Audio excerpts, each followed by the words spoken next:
kailangan palagi niyong i-check dito sa inyong mga dial or sa inyong phone call, baka may nakamonitor na ibang tao.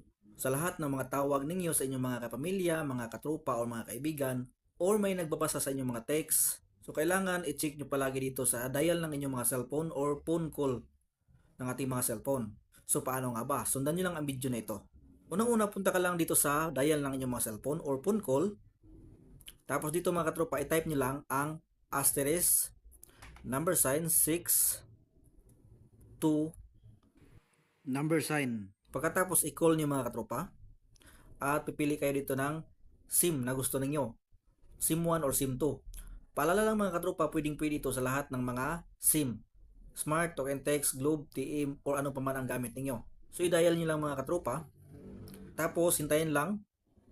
Tapos lalabas ito mga katropa, call forwarding.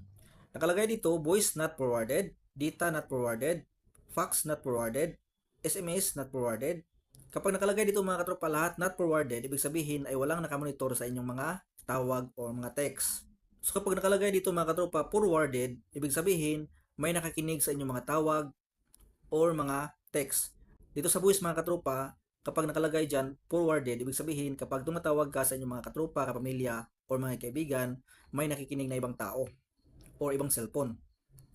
So dito naman sa SMS, kapag nakalagay dyan forwarded, ibig sabihin kapag may mga natanggap kayo mga text or lahat ng conversation ninyo or lahat ng mga text na darating or mga sinesend ninyo ay may nagbabasa or nagmonitor na ibang tao or ibang cellphone. So kailangan nakalagay dyan lahat not forwarded, hindi po forwarded. So paano naman i-delete kapag nakalagay dyan ay forwarded? So paano natin i-delete kapag may nakamonitor? Balik tayo dito sa dial ng ating mga cellphone.